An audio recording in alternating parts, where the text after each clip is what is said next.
Desde la Ciudad de México, sean bienvenidos al mejor Business Talk Show, donde hablaremos de manera relajada de negocios. Esto es Harto Contraste con Juan Luis Becerril.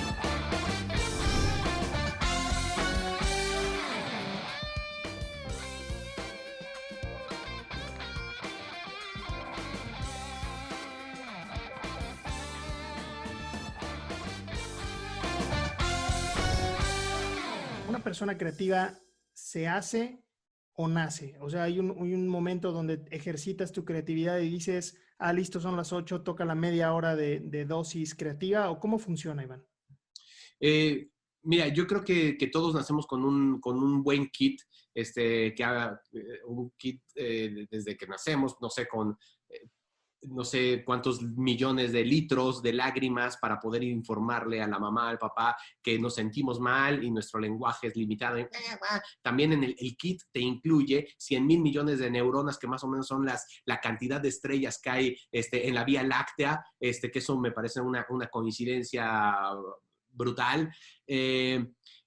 Pero lo interesante no está en el kit que nos proporcionan a cada quien, sino lo que viene en el uso de ese kit, que son las conexiones. Y las conexiones tienen las conexiones neuronales, ¿no? Que una neuronita conecta con la otra neuronita, ¡pah! Un chispazo eléctrico. Esa sinapsis, la cantidad de sinapsis que hay, va a depender de muchos factores y principalmente del contexto en el que uno se encuentre, por un lado. Por otro lado, todos podemos cantar. Sin embargo, si Luis Miguel nació con esa voz privilegiada, sí, evidentemente Luis Miguel sí nació con esa voz privilegiada, pero eso no quita que ensayó, vocalizó más de 6 horas diarias.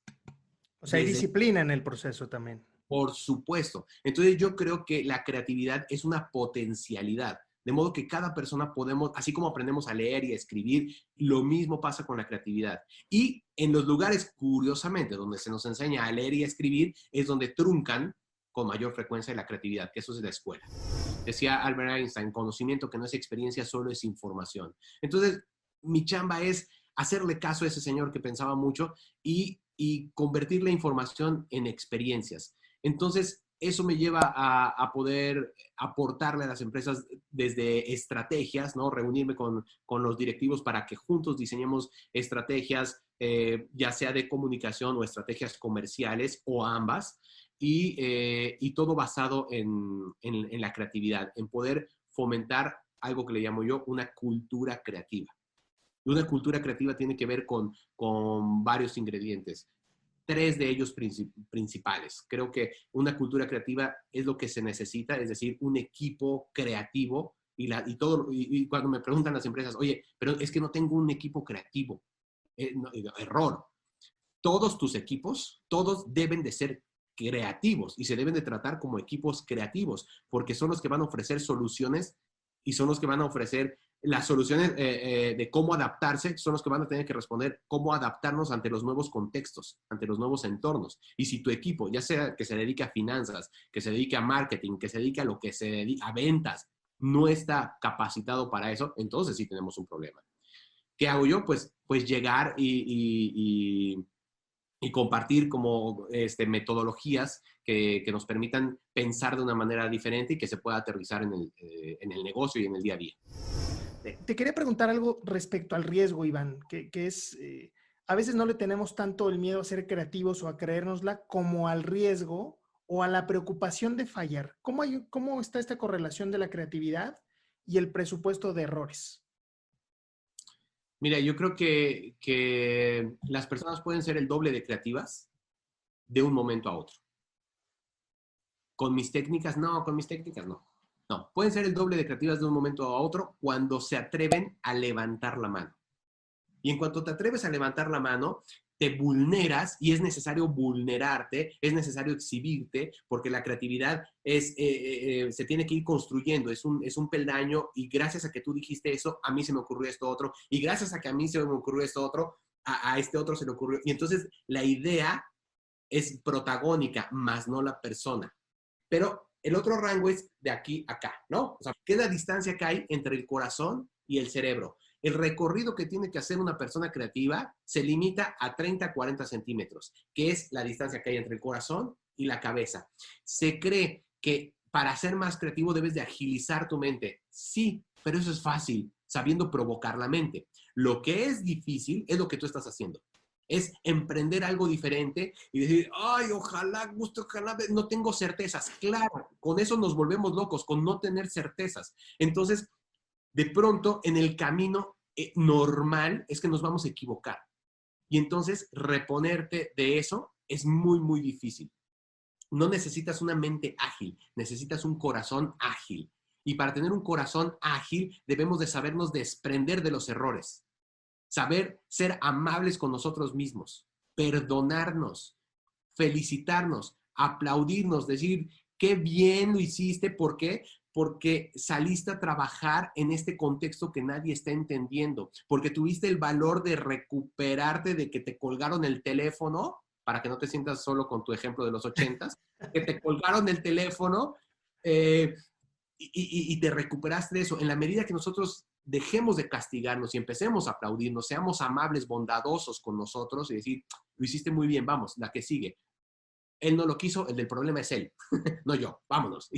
Y recuperarte en esa medida, ¿no? Resiliencia, vamos a poder ser más creativos, porque vamos a estar abiertos a lo que viene, no viviendo del cómo no y de la frustración, eso nada más roba energía, sino en cómo sí, en hacia adelante y hacia arriba. Todas las ideas nacen feitas. Todos somos hijos de Pacquiao hasta que se nos demuestre lo contrario. Todas las ideas nacen feitas. No rechaces nunca tu idea porque nació feita. Nace feita, pero tú la alimentas, la cuidas, crece en ella, la haces crecer, la vas moldeando y después pasa que te enamoras de eso. Te enamoras de la idea y no la puedes soltar. Entonces la idea va a seguir. La gente más creativa es la que se atreve a hacer las cosas. Y muchas veces nosotros no nos atrevemos a hacer las cosas. ¿Por qué? Porque nuestra idea se parece a Pacquiao.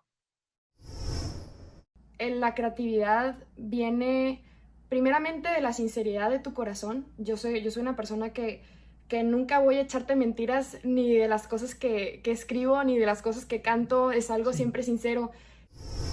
Cuando uno está escribiendo, por ejemplo, hay muchas frases en algunas canciones que hablan de el mar en tus ojos. Obviamente, lógicamente, no existe un mar en los ojos de las personas, me explico, pero puedes ver el mar en los ojos de alguien y eso, claro, y eso es poesía y eso es creatividad. Siento que también aplica mucho cuando estás pintando. Yo no soy buena pintando, pero me encanta el arte, soy así súper fanática y siento que al ver, no sé, si quieres pintar el cielo verde, nadie te puede decir que no lo pintes verde, me explico, porque es tu pintura. Y siento que es lo bonito del arte, es lo bonito de la música.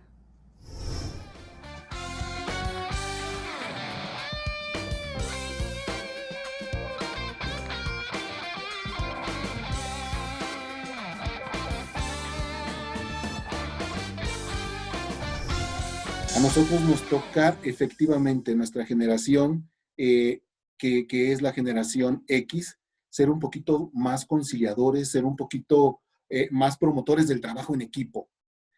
Pero nos enfrentamos a una generación después, la generación de los millennials, una generación muy exigente, y a mí me toca ya trabajar con chicos de esta generación, incluso como nosotros como puente de generación baby boomers a los millennials.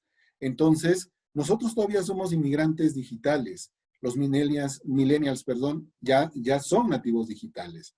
Entonces, nos toca trabajar y adecuarnos a la forma de trabajo de ellos. Con ellos empieza esta característica del ser humano de ser multipantalla, ¿no? Y nosotros como inmigrantes digitales nos tenemos que adecuar. La exigencia es mucha.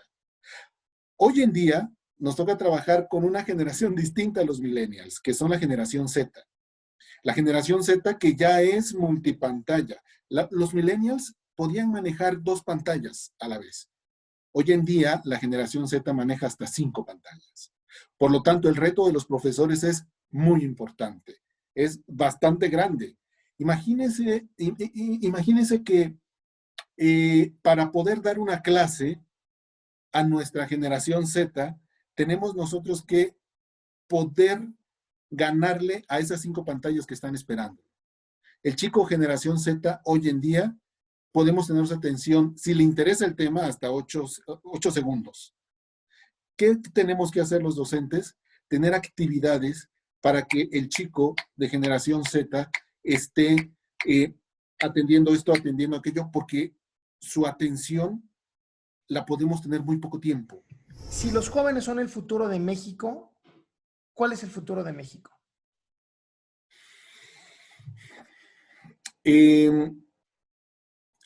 Hace muchos años alguien me comentó cuando estaba en formación, para que una sociedad pueda evolucionar, para que pueda transformarse, muchas veces es necesaria una revolución. En aquel entonces yo imaginé una revolución armada, ¿no? Como la que se vivía en nuestro país. Hoy en día puedo decirle que podemos hacer una revolución, pero una revolución intelectual, una revolución de mentes. En este momento, la primera pregunta que usted me hizo fue, ¿qué pasa con la educación en México? Y mi respuesta fue, tenemos que hacer mucho por la educación en México. En el momento en el que los docentes podamos realizar esta misión que la sociedad nos encomienda, podemos nosotros en este momento garantizar una realidad distinta.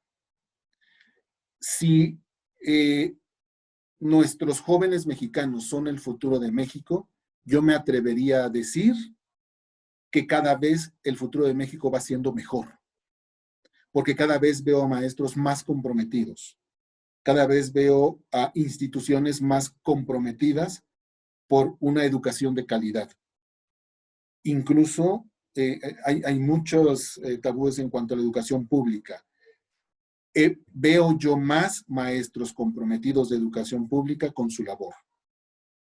Entonces, cada vez más maestros se están preparando, cada vez más maestros están tomando estas oportunidades de las que le hablé hace un momento y considero yo que vamos a hacer un buen papel en esta generación. Esa es una diferencia fundamental, mano. No es lo mismo decirle a la gente, yo por ejemplo a mis grupos no les digo clase, les digo tripulación, diciendo, pues estamos en un barco, mi chamba es ser el capitán, yo dirijo el barco, pero juntos lo vamos a llevar a destino. Si no lo hacemos entre todos, no nos va a salir. Porque esas tripulaciones están en plan de dame más, dame más, dame más. Tienen hambre, man. Cuando les invito gente... ¿Mandé? Se apropian también. Y se apropian. Entonces, ese conocimiento lo quieren hacer parte de su vida porque además les ayuda a crecer. Mucha de la gente que está haciendo un posgrado lo hace porque quiere crecer profesionalmente. Esa actitud, wow, demanda de uno como educador un montonal, man. Entonces, el tema no es generacional, es actitudinal. Realmente es gente que tiene ganas de aprender. Entonces, eso como maestro cambia el rol. Uno ya no es el que viene a empujar el conocimiento y se van a aprender de memoria las tablas de multiplicar y 1 por 1, 1 y 1 por 2, 2 y así sucesivamente, sino que es gente que va a llegar y te va a decir, oiga, profesor, yo tengo una bronca, estoy lanzando una empresa y tengo estas inquietudes. Ah, caray, man. O que te va a decir, oiga, fíjese que hoy tuve esta discusión con mi jefe y pues tengo este punto de vista y él tiene este otro. ¿Usted qué opina? ¿Qué debo contestar o por dónde me debo ir? Cuando empieza a pasar eso, uno se da cuenta que realmente es un maestro en el plan más del mentor que del instructor tradicional. Entonces podemos contrastar nuestros puntos de vista, mano. Y entonces ya ven que también el profesor es falible, que una de esas le pueden decir, oye, pero ahí te pasaste de manchado. Entonces, eso es lo bonito, Juan. Y ese es el gran reto que tiene uno como educador. No sé si hoy en día, pero qué es lo que me toca vivir, que es ayudar a quienes tienen hambre de conocimiento a ir cada vez más para arriba y sentirse y saberse más capaces, man, más competentes, más en la condición de enfrentarse a un problema y resolverlo exitosamente. Entonces, llevaría por ahí el tema. Olvidémonos, es más, es mi propuesta, olvidémonos de las generaciones y enfoquémonos en las actitudes, man. Bien. En los clientes pensemos en actitudes, la gente a favor, la gente en contra. Y pueden ser chavos o pueden ser adultos mayores que yo, mano, no importa. Veo que les están diciendo a los muchachos, y por muchachos me refiero a adultos menores de los 25. emprende, que es un gran mensaje, ¿eh? O sea, no estoy en contra de que lo digan, pero conforme van pasando de los 25 se van olvidando de ellos, Juan. Cuando el emprendimiento no tiene edad, el emprendimiento tiene deseo, el emprendimiento tiene gente que quiere hacer cosas. Así como te hablaba yo de las generaciones, hay dos tipos de personas cuando se habla de emprendimiento. Los que tienen ganas de crear la empresa y los que tienen ganas de trabajar para una empresa. Y que no está mal ninguna de las dos, ¿eh? Y lo que no me gusta, Juan, y por eso es que estamos trabajando en ello, es ese foco solo en emprendedores jóvenes, que pues sí son importantes, pero resulta que el porcentaje de éxito en las empresas más alto está entre los emprendedores grandes, porque traen experiencia, colmillo, paciencia, no están soñando en tener el unicornio en una empresa que genere empleos y ayude a la gente. Y ellos son como que más metódicos y se salen más con la suya. Los emprendedores chavos truenan y ya luego le pegan, ¿no?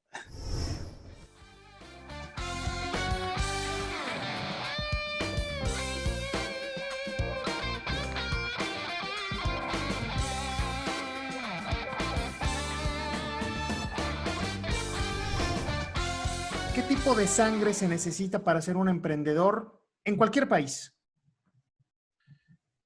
Yo creo que no es solamente sangre, ¿no? Porque, es decir, uno tiene que tener por lo menos en mi caso, es una vocación familiar de permanentes desafíos.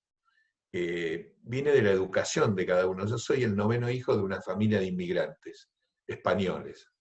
Y entonces el inmigrante viene a la Argentina como para emprender nuevas actividades, porque por cuestiones de guerra o lo que sea en Europa les había ido mal. Entonces es una cultura que te inculcan desde tu casa a ser un emprendedor, pero por necesidad. Después la educación te perfecciona la necesidad, y después la visión y la formación que uno ha tenido en empresas como las que uno ha trabajado, verdaderamente te abren la cabeza y te invitan a soñar y te invitan a desafiar nuevos objetivos y fundamentalmente a salir de nuestras zonas de confort y cada día pensar que se puede cambiar un poquitito de la vida que tenemos. Por eso emprendemos algo, ¿no? Para el éxito de cada uno es dejar algo distinto y que sea mejor el día que lo siga otro. Tú hablabas también de legado, ¿no? El emprendedor por naturaleza, Máximo, debería de pensar en lo que va a dejar detrás de él. ¿Es parte de la esencia? No sé si es una generalidad, porque generalizar por ahí es difícil. En mi caso en particular, de alguna manera, mi familia, es decir, nos ha dejado un legado de trabajo, de esfuerzo, de cumplir, de ser buena persona y dejar algo más a nuestros hijos de lo que nos dejaron nuestros padres. Cuando decimos dejarle algo más a nuestros hijos, no necesariamente es económico, ¿no? Es decir, puede ser conocimiento, puede ser una muy buena educación y puede ser un desarrollo humano en cualquiera de las actividades que hayan decidido tomar nuestros hijos. Pero yo creo que hay un legado, es decir, sin ninguna duda, de padres emprendedores a hijos emprendedores y nietos emprendedores, en la medida que se haya mantenido la esencia de la educación, ¿no? El productor está preparado para la resiliencia y para los éxitos, las dos cosas a la vez. Es decir, sabemos vivir de éxitos, es decir, siempre enfocamos el éxito como el objetivo a llegar. El éxito, cuando hablamos de éxito, por ahí no es el éxito económico, el éxito puede ser el rendimiento, la mejora, la calidad del grano, llegar con un determinado tipo de cultivo, aunque desgraciadamente no haya tomado el precio que corresponde. Y la resiliencia que nosotros tenemos es, continuamente el productor tiene una resiliencia nata, porque la piedra de Sinaloa, la helada de Sinaloa o algo, es decir, si uno no tuviese esa resiliencia, no hubiesen vuelto a sembrar ninguno de esos productores.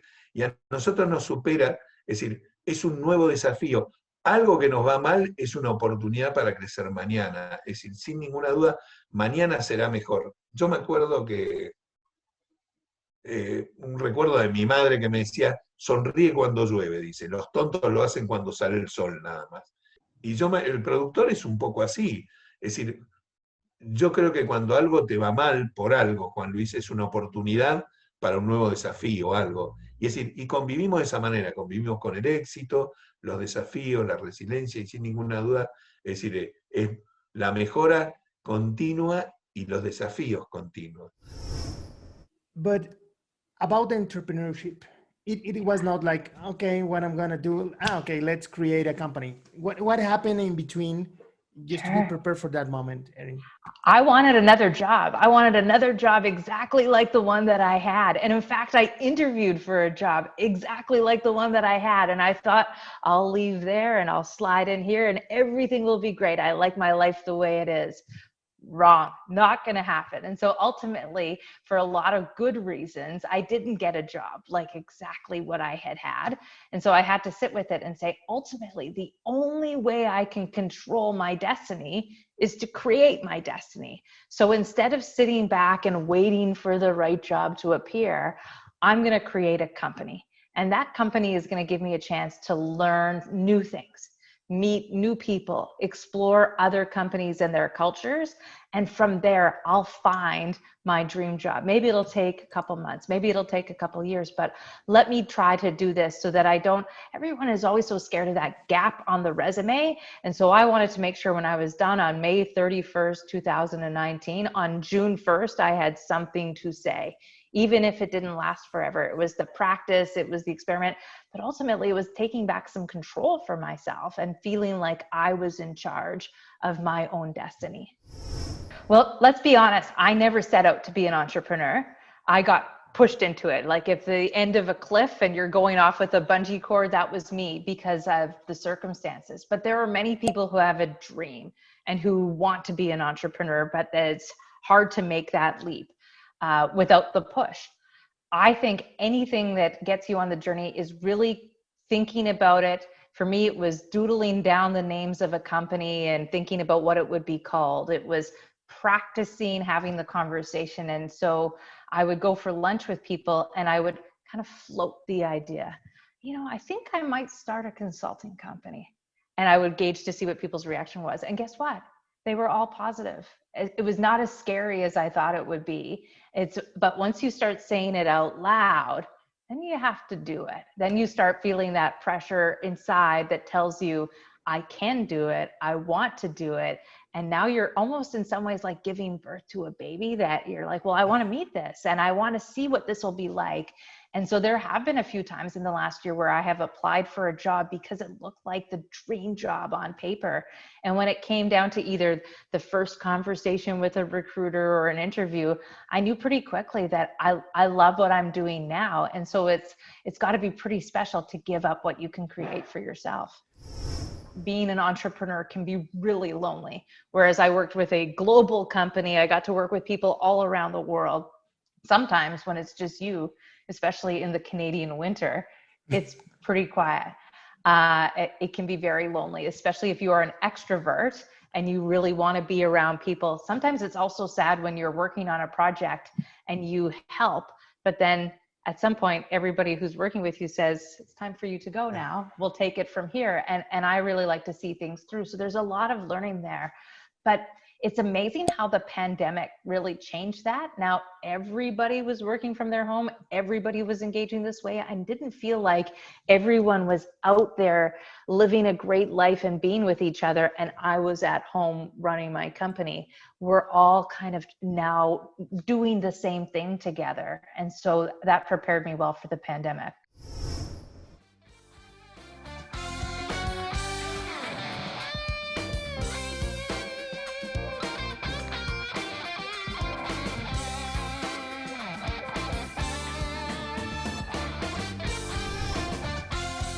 Hemos tenido en el camino un propósito común, ¿no? Entonces, más allá de las diferencias, más allá de los egos, más allá de lo que están pensando uno y otro, lo que hemos sido capaces de hacer en esta agrupación, o lo hicimos durante muchos años, tener un rumbo claro, que a veces era bien difícil llegar a ello, y yo lo que me volví traductor de lo que los consejos directivos decían, y me volví una gente que ayudaba a orientar los esfuerzos de todos.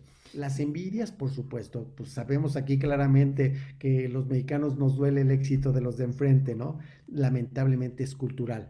pero también es cultural que si tú integras a los equipos, logras que trabajen por un propósito común, los egos se van diluyendo. Sí existirán, pero vas creando una capa de protección a los esfuerzos colegiados. Que he tenido la suerte, muchos de suerte, pero también he venido aprendiendo y me he equivocado, nos hemos equivocado. Yo personalmente, y ahora sí estamos hablando de Sergio en lo personal, me he tropezado muchas veces, ¿no? Por supuesto. Me he Sergio, caído muchas veces, he pero tenido la mira, oportunidad de leer mucho de ti y de ver incluso muchos testimonios de gente y la manera tan simple en la que traduces el error en oportunidad. Y déjame decirlo de esta manera, una de las redes sociales que menos me gusta es LinkedIn. Nada personal, señores de LinkedIn, pero ahí no hay gente que quiere aprender. Ahí todos son CEO, CFO, Superman. O sea, no hay como aprendiz de algo, ¿no? Todo mundo quiere lucir su currículum y ser don Superman.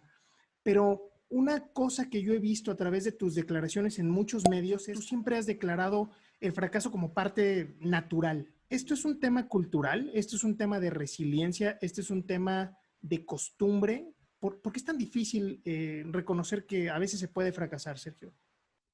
yo creo que un poco por la cultura que vivimos en este país, la propia educación nos llevaron mucho a este tema del éxito. Hay una competencia impresionante y yo te diría, para mí una frase de mis frases que me encantan es que no le tengas miedo a la competencia, tienle miedo a tu incompetencia, ¿no? Yo siempre he tenido presente que el error es humano. Siempre he tenido también claro que equivocarse se vale aguas. Con la equivocación también no se vale equivocar porque si no te corren, ¿no? Sí, tiene un riesgo calculado, ¿no? Con la llegada de la tecnología, la revolución tecnológica también trae consigo una revolución intelectual. No solamente el cambio de tecnología, la revolución intelectual es más poderosa que la tecnología. Y ese es un cambio profundo que hoy más que nunca requerimos. También se han presentado otros factores importantísimos. Amenazas, los cambios sociales, los cambios económicos, las economías se están cambiando, ¿no? Los gobiernos están cambiando muchas cosas. Hay un populismo también en el mundo que se está dando y eso no nos puede permitir seguir pensando y actuando como lo veníamos haciendo hace algunos años. Adicional a ello, también nos encontramos que lo que estaba en serio riesgo eran muchas libertades y no en México, en el mundo, ¿no? Y entonces dijimos, oye, tenemos también, uno, que pensar no solamente en lo que hacemos como actividad profesional, sino en lo que representa lo que hacemos. ¿Qué representa la industria de la publicidad? Y hablo más de publicidad de la comunicación. La comunicación dejó de ser vertical para volverse transversal, horizontal. Solos la industria de las agencias no iba a poder resolver los retos y los desafíos y los problemas que estábamos teniendo. No podíamos solos ver el mundo con una visión de crecimiento y de desarrollo desde un ángulo vertical. Teníamos que hacerlo de manera horizontal. Pero justo en este momento, precisamente en este contexto de transición y de incertidumbre pandémica, justo estoy como en este proceso de recalibración, de volverme a preguntar precisamente quién soy y más que eso, para dónde voy. Porque ese dato creo que es fundamental, el para dónde voy, creo que es lo que ayuda a definir justo el día de hoy qué acciones vas a tomar para dirigirte hacia donde quieres ir. Y estoy en ese proceso de recalibración, pero creo que eso ayuda un poco. Hasta hace poco diseñé actor, ¿no? Como esto de sentir la llamada y de dónde está eso que te gusta hacer y que disfrutas, tiene que ver en mi caso, en este momento de mi vida, con ayudar a la gente. Y lo detecté hace un tiempo con una función precisamente de magia que hice en tiene otro nombre, pero digamos en breve una correccional de menores, donde están recluidos de manera previa, pues, o sea, preventiva, están recluidos de manera preventiva hasta que tengan una sentencia, un dictamen de un juez, etc. Y me tocaba dar funciones de magia allí para estos jóvenes. Y siento yo que sí, en gran medida, el valor y la pasión que uno puede sentir por las cosas tienen que ver con ayudar a otros y con la inferencia que podemos tener en la inspiración en la vida de las personas. Me encantaba poder sentir que en esas funciones veía a los chavitos así, pasar del, ¿y este qué va a hacer o qué? Al, no manches, ¿cómo le hizo? Compartiendo entre ellos, atentos a lo que estaba pasando, ver esa transición y verlos recobrar el asombro me parece hermoso. Y había hasta me acuerdo cómo se llama, Mauricio, que le hice un truco de estos donde sucede la magia en tus manos y se quedó clavado y al final de la función se fue, los empiezan a llevar, digamos, ya a otra área y se quedó él y con uno de los guías, les llaman, de los oficiales que están allí, y me decía, pero es que cómo lo hiciste, y estaba fascinado con el tema, ¿no? Porque yo la tenía y entonces ya no, y decía, ¿sabes? ¿Cómo lo hiciste? Y entonces yo le decía, no te puedo decir por qué, pues te rompería el secreto, te rompería la ilusión, es magia, ¿no?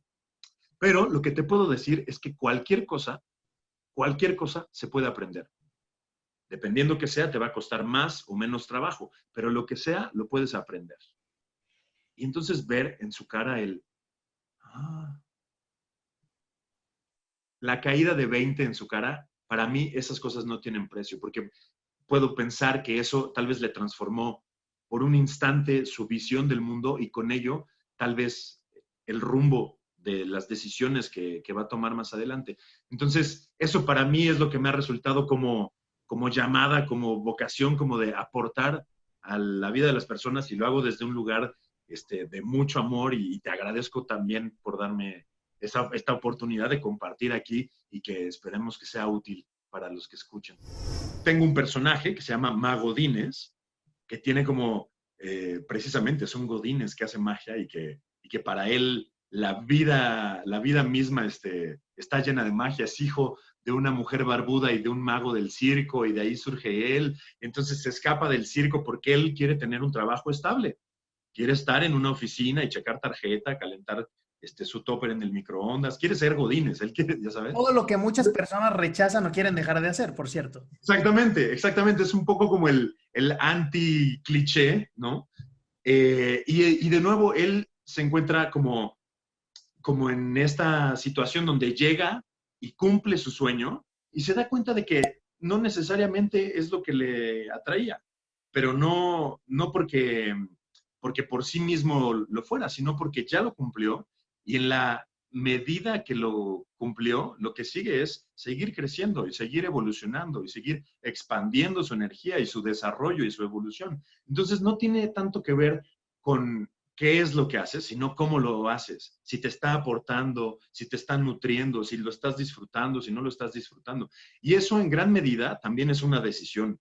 Sin duda hay un contexto y demás, pero de eso habla el espectáculo del Magodines, por ejemplo. Tiene que ver con una decisión de cómo abordar las cosas, ¿no? Hay una fórmula que me gusta mucho que es E plus R equal to O, ¿no? Así lo dibujé. Ahí lo van a poner en postproducción, aquí precioso. Sí, sí. Que es event plus response equal to outcome, ¿no? El evento más tu respuesta es igual al resultado. El tema es que sobre lo que no tienes control es sobre el evento. Eso pasa. Y hay pandemia mundial. Y ni modo, es como es. Y la impro te dice sí y además. Sí, acéptalo. Sí hay pandemia, sí hay estas restricciones. Creas o no en ellas, hay estas restricciones. Y te tienes que poner tu cubrebocas, tu careta, sales y tal, ¿no? Estamos haciendo esto a distancia, no en vivo, porque hay restricciones, ¿no? No te pelees con la realidad un poco, ¿no? Eso es lo que es. Porque tú te puedes estar peleando y justamente sobre ese entorno, sobre ese evento externo, no tienes control, pero sobre lo que sí es sobre la R, tu respuesta, your response. Entonces tú decides cómo abordas eso y justamente tienes dos caminos. Básicamente el positivo y el negativo. Tú te puedes destruir en el ya no encontré posibilidades, no se puede así, no hay manera y tal, o puedes decir sí y yo propongo esto. Sí, y además se me ocurre esto. Siempre que hay un evento externo, pues hay que observar cuáles son los elementos, ¿no? Y tratar de traducirlos o recombinarlos para dar una respuesta positiva, que eso nos va a dar equal to outcome, ¿no? A la O. Ese es el resultado en realidad.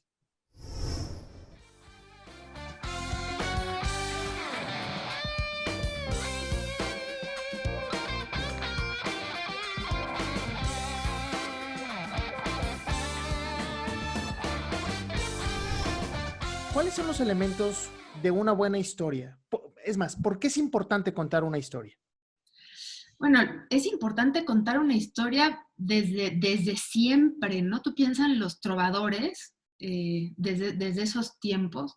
El trovador era el que comunicaba, digamos, al rey del pueblo, ¿no? Era el que llevaba el mensaje. El origen del trovador era esto de ir pasando el mensaje, incluso, bueno, con canciones, acompañado de su guitarra, de su lira. Iba literal comunicando, ¿no? A través de sus palabras y de la música lo que estaba pasando. Y las historias llegaban gracias al trovador a las distintas comunidades. Claro, se deformaban, ¿no? Porque iban pasando de boca en boca.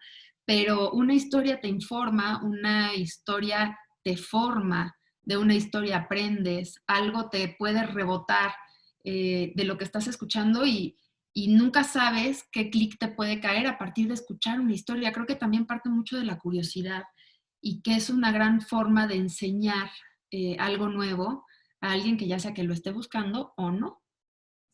¿Y cuáles crees que serían esos elementos que hacen exitosa una historia? Hemos hablado y en esta serie he tenido la oportunidad de platicar con muchos especialistas y se identifican cosas como tiene que ser algo que signifique para las personas, tiene que ser algo emocional, puede ser algo funcionalmente atractivo. Para ti, ¿cómo una historia puede funcionar bien? Yo lo que creo, igual y soy mucho más básica, porque no soy para nada, ¿cómo te diré? No soy cuadrada, formal, digamos, pero si a mí me preguntas, o por lo menos basándome en lo que yo hago o con la experiencia que he tenido, te puedo decir que uno es el conocimiento del tema del que vas a hablar, eso es principal. Si eres un experto en materia, bueno, naturalmente vas a poder contar una historia mucho más rica. Si no eres un experto en materia, informarte de eso, estudiarlo, saber, pero es una responsabilidad enorme contar historias. No es nada más así. Quienes tenemos la oportunidad de hacerlo a mucha gente, un dato mal dado, algo tergiversado y puedes hacer que la gente viva en el error mucho tiempo, ¿no? De acuerdo. Yo creo que primero es el conocimiento del tema del que estás hablando y la honestidad con el que lo hables. Muchas veces se trata de decorar el tema y de usar palabras rimbombantes o de ponerte desde un lugar que no eres, ¿no?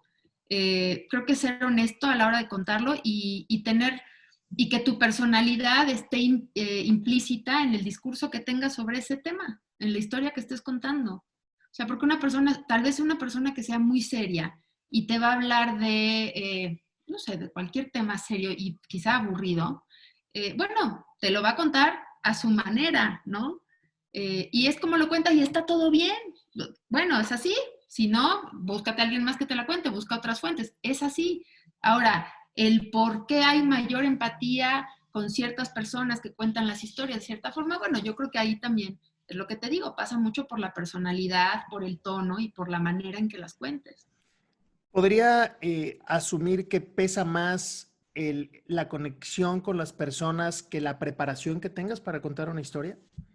Yo creo que van muy de la mano. Te diría 50-50, porque si tú conectas increíble con la gente y estás diciendo puras sandeces, no te va a servir de nada, ¿sabes? O sea, si lo tuyo es decir cosas que no tienen sentido, está todo perfecto.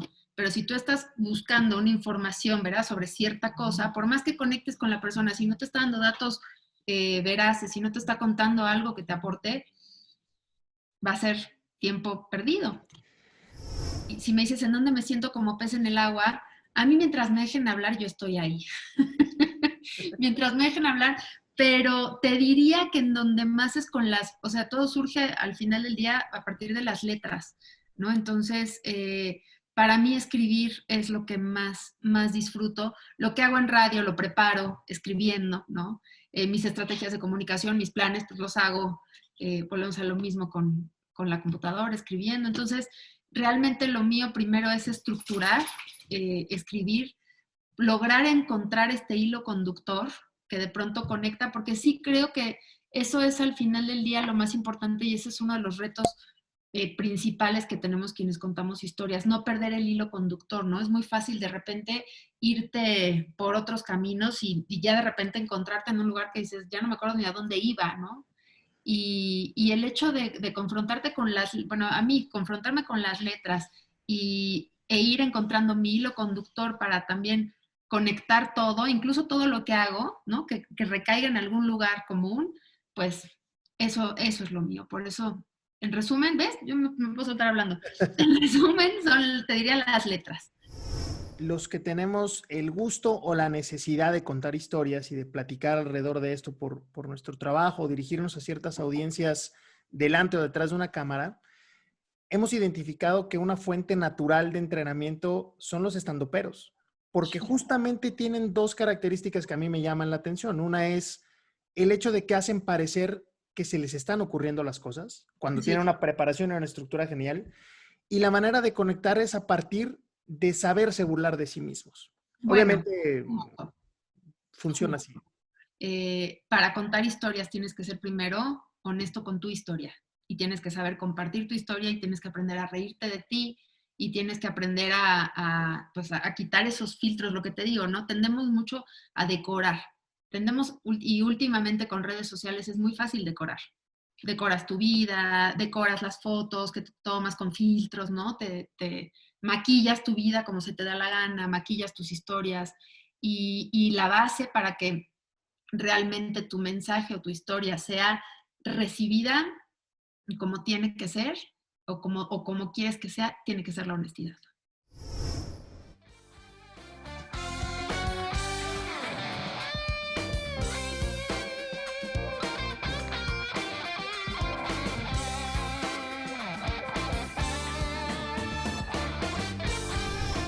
Ustedes se divierten mucho en lo que producen y demás, pero ¿en qué momento decidieron trascender de hacer trucos de magia a contar historias?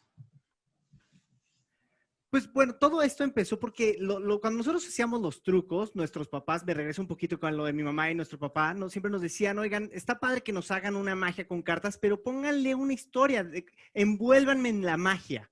Y al final creo que ese es el éxito de un acto de magia, no solamente llegar y hacerte un truco y decir, la carta que estás pensando es el 5 de corazones y ya, bye, se acabó.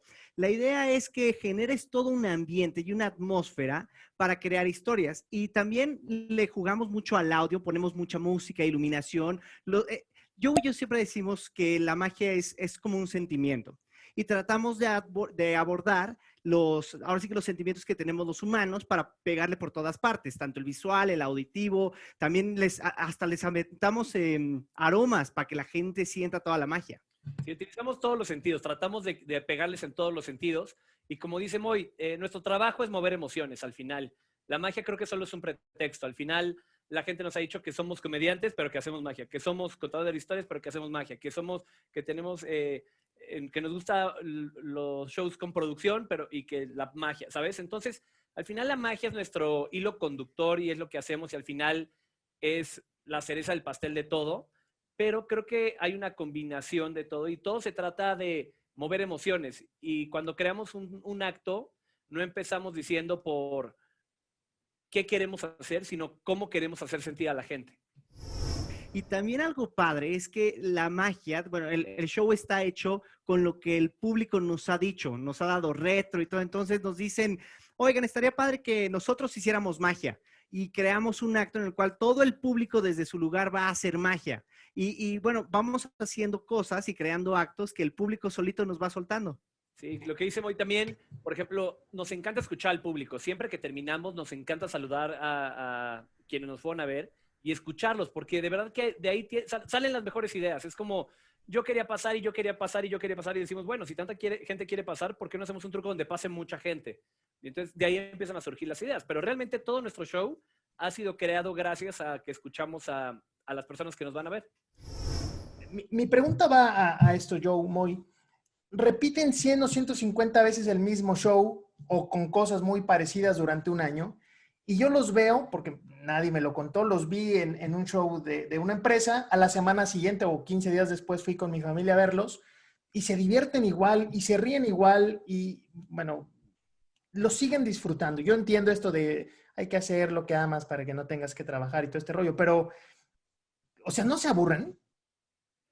No, la verdad, tenemos una frase, Joe y yo, que la ocupamos mucho y dice... eres tan bueno como en tu último show. Y la verdad es que es algo que nosotros disfrutamos al máximo y entiendo perfecto, no quiero caer en el de hay que amar lo que haces para que no sea el trabajo y todo, como bien lo decías, pero realmente cuando es tu pasión, cuando es algo que te diviertes haciéndolo, ¿qué mejor, qué más puedes pedir que disfrutarlo? Digo, al final ya estamos ahí, estamos en el escenario, hemos trabajado todo para dar el show. El show lo damos gratis, el show es lo que disfrutamos. Lo que está grueso, lo que es difícil es hacer que la gente vaya al show, que la gente te contrate, que esté producido, que tenga un buen guión. El show es el regalo, ya lo diste, ya estás ahí, es para disfrutarlo. La gente nos paga por lo que sucede antes, totalmente, estoy de acuerdo. ¿Ustedes lo escriben o hay alguien en su equipo que les ayuda con estas historias? Tenemos un equipo, nosotros traemos ideas y junto con un equipo que ya nos ayudan bien a escribirlo, un dramaturgo y todo para darle fuerza al guión, lo hacemos con el equipo de producción de acá de la oficina. Aunque tengo que decir que la mayoría de las cosas las hace Moy. No. Es bueno, Moy es el que tiene como la iniciativa de agarrar la computadora, ponerse a escribirlo y lo vamos peloteando, vamos cambiándole 2, 3 cosas. Y la verdad es que es bien importante cuando cuentas una historia, los pequeños detalles, las palabras correctas. Por ejemplo, si tú platicas que iba un coche y chocó, y luego te cuento la misma historia y digo, iba un coche y se estrelló, ¿cuál iba más rápido, el que chocó o el que se estrelló? Y la mayoría de la gente dice que el que se estrelló, porque la palabra se estrelló es más fuerte que chocó en nuestra mente. Y entonces, aunque significan lo mismo, aunque el coche iba a la misma velocidad, tratamos de escoger las palabras correctas siempre para que tenga un mayor impacto. Y te das cuenta que al final cambias detallitos, le quitas, nosotros le decimos paja, pero le quitas todos esos cuando ya dominas tu guión, cuando te lo sabes de memoria por completo, cuando lo puedes decir mientras estás pensando en otra cosa, ahí es cuando ya sabes que lo dominas. Pero lo más importante, es lo que estamos diciendo, es escoger bien las palabras y saber a dónde quieres llegar.